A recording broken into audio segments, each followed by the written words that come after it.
विचारों का वृंदावन में आप सबका हार्दिक स्वागत।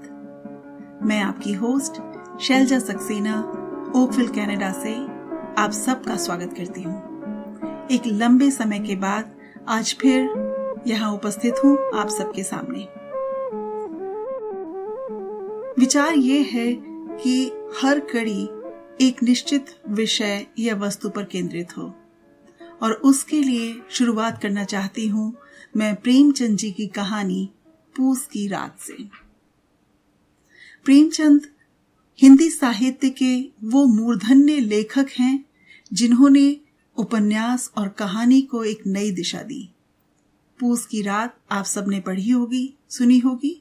आइए आज करें पाठ पूस की रात का।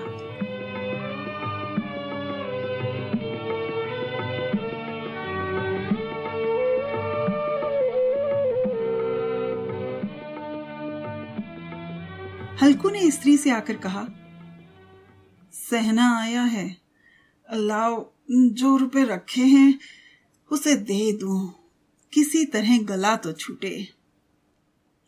मुन्नी झाड़ू लगा रही थी, पीछे फिरकर बोली, हैं 3 ही तो रुपए हैं, दे दोगे तो कम्बल कहां से आएगा?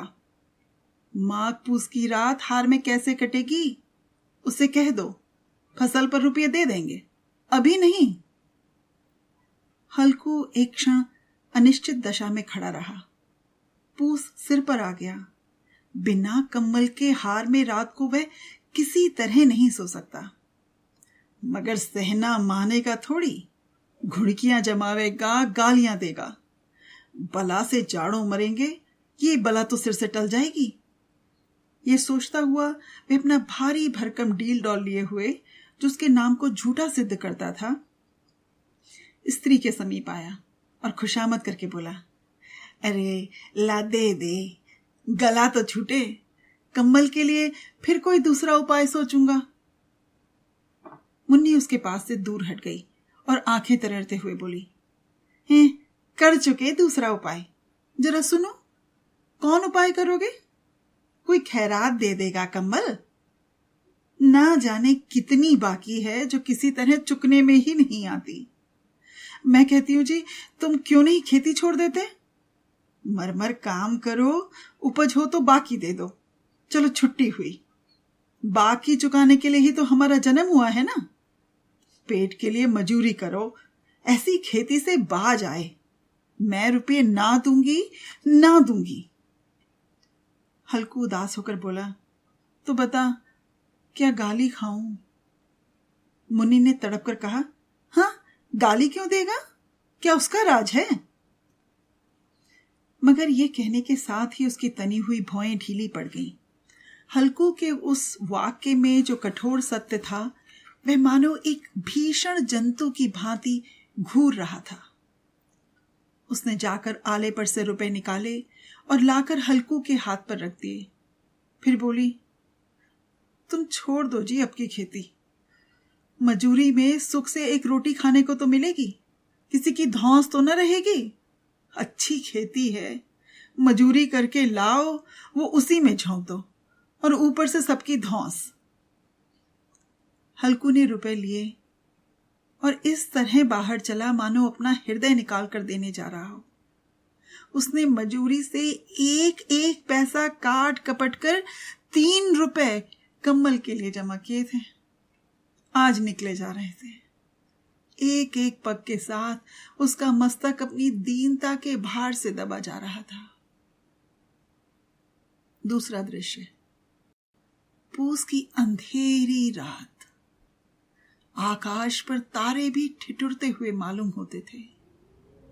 हल्कू अपने खेत के किनारे ऊख के पत्तों की एक छतरी के नीचे बांस के खटोले पर अपनी पुरानी सूती चादर ओढ़े कांप रहा था।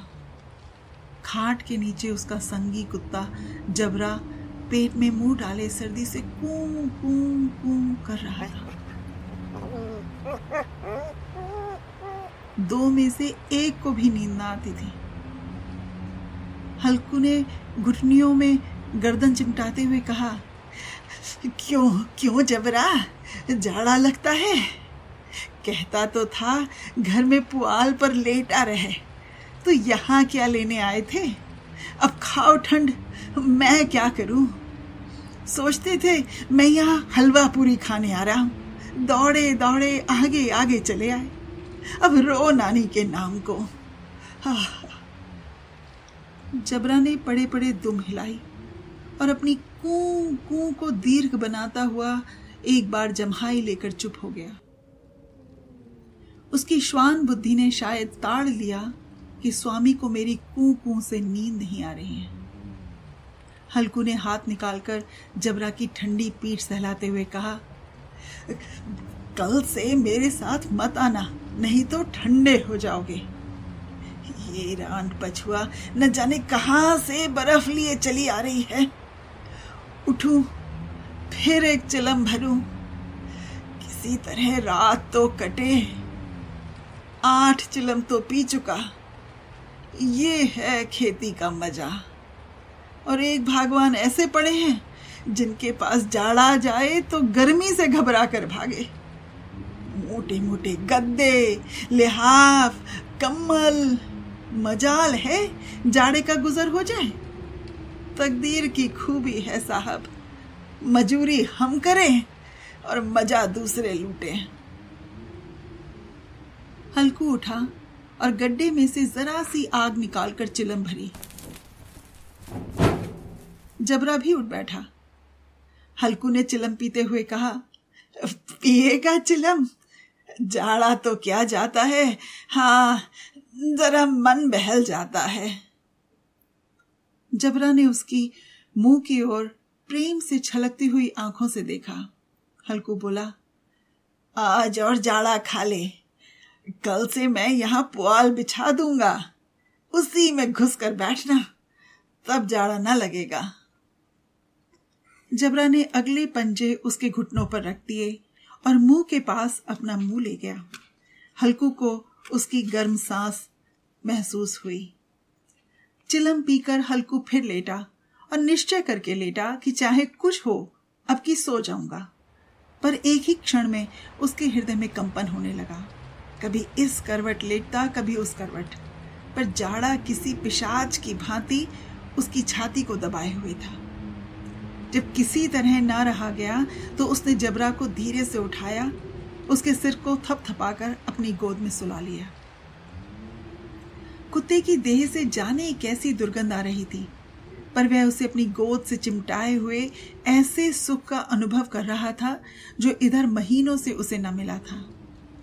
जबरा शायद समझ रहा था कि स्वर्ग यही है, और हल्कू की पवित्र आत्मा में तो उसे कुत्ते के प्रति घृणा की गंध तक न थी।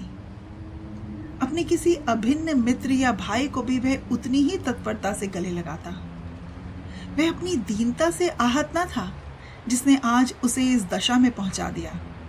नहीं, इस अनोखी मैत्री ने जैसे उसकी आत्मा के सब द्वार खोल दिए थे और उसका एक एक अणु प्रकाश से चमक रहा था। सहसा जबरा ने किसी जानवर की आहट पाई। इस विशेष आत्मीयता ने उसमें एक नई स्फूर्ति पैदा कर दी थी जो हवा के ठंडे झोंकों को तुच्छ समझती थी। वो झपट कर उठा और छतरी के बाहर आके भौंकने लगा। हल्कू ने उसे कई बार चुमकार कर बुलाया, पर वह उसके पास ना आया। हार में चारों तरफ दौड़ दौड़ कर भौंकता रहा। एक क्षण के लिए आ भी जाता तो तुरंत ही बाहर दौड़ता। कर्तव्य उसके हृदय में अरमान की भांति उछल रहा था। 1 घंटा और गुजर गया। रात ने शीत की हवा से धधकना शुरू किया।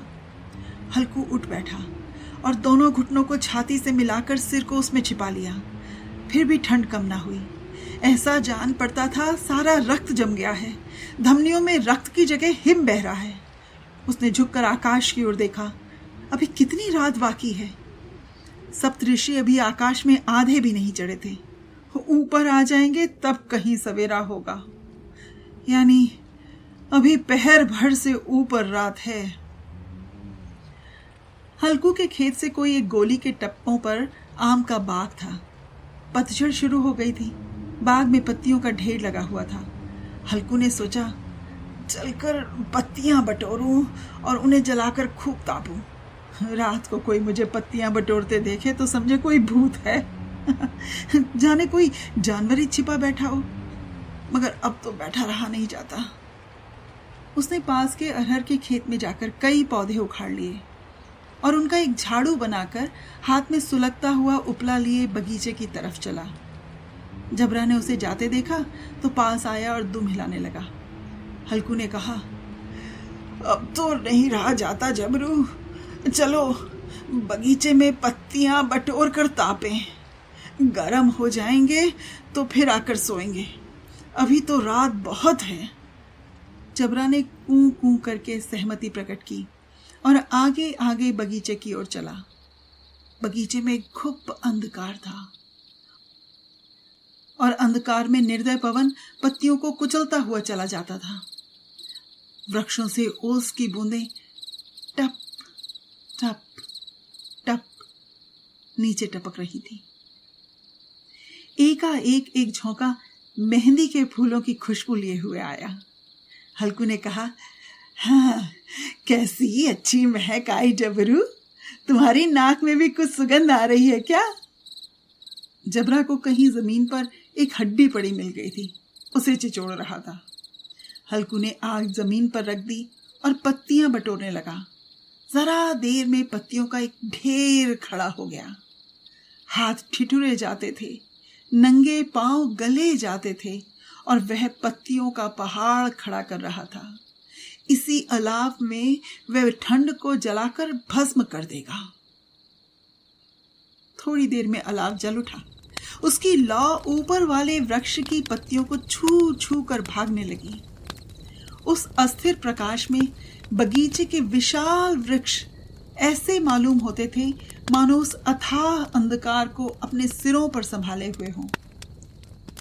अंधकार के उस अनंत सागर में यह प्रकाश एक नौका के समान हिलता मचलता हुआ जान पड़ता था। हल्कू अलाव के सामने बैठा आग ताप रहा था। एक क्षण में उसने दोहर उतारकर बगल में दबा ली और दोनों पांव फैला दिए, मानो ठंड को ललकार रहा हो। तेरे जी में जो आए सो कर। ठंड की असीम शक्ति पर विजय पाकर वह विजय गर्व को हृदय में छिपा न सका। उसने जबरा से कहा, क्यों जब्बर, अब ठंड नहीं लग रही है? हाँ? जब्बर ने कूकू करते हुए मानो कहा, अब क्या ठंड लगती ही रहेगी? पहले से ये उपाय न सूझा, नहीं इतनी ठंड क्यों खाते? हाँ? जब्बर ने फिर पूंछ हिलाई। अच्छा, आओ इस अलाव को कूद कर पार करें, देखें कौन निकल जाता है। लेकिन अगर जल गए बच्चा तो मैं दवा न करूंगा।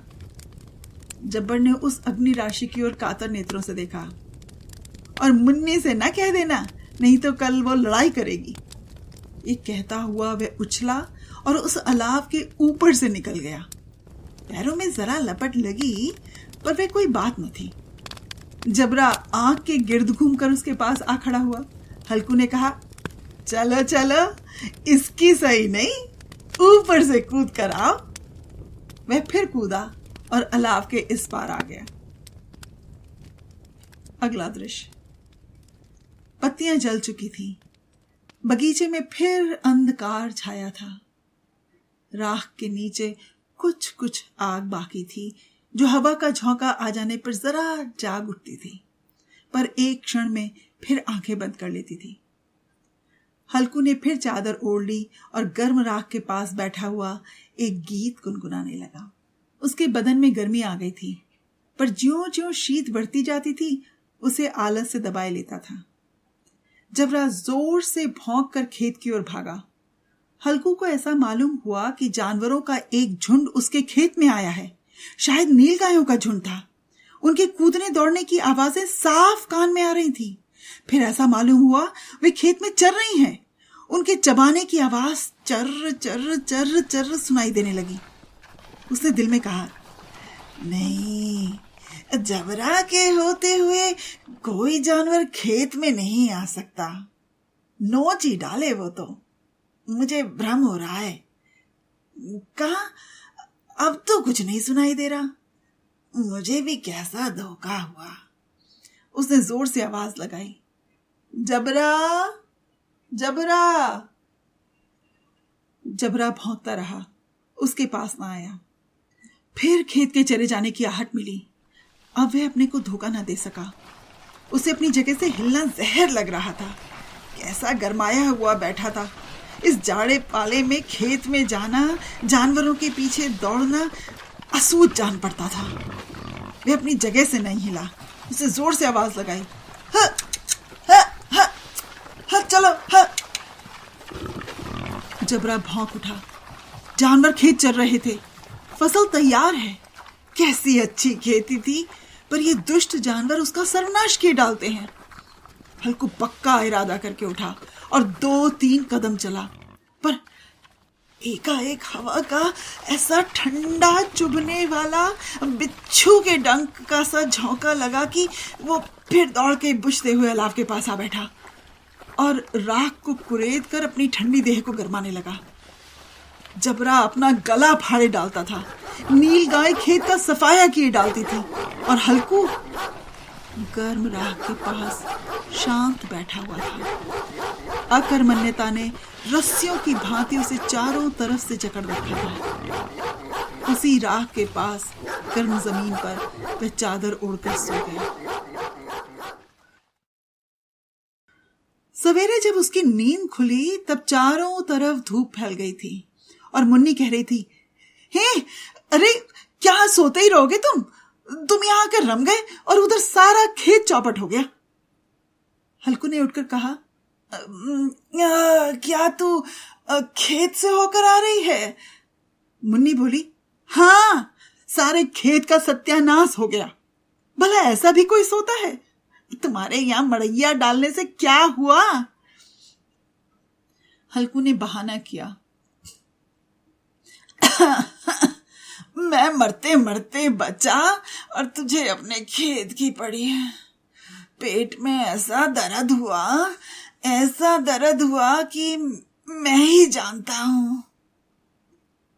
दोनों फिर खेत की डांड पर आए। देखा सारा खेत रौंदा पड़ा हुआ है और जबरा मड़ैया के नीचे चित लेटा है, मानो प्राण ही ना हो। दोनों खेत की दशा देख रहे थे। मुन्नी के मुख पर उदासी छाई थी, पर हल्कू प्रसन्न था।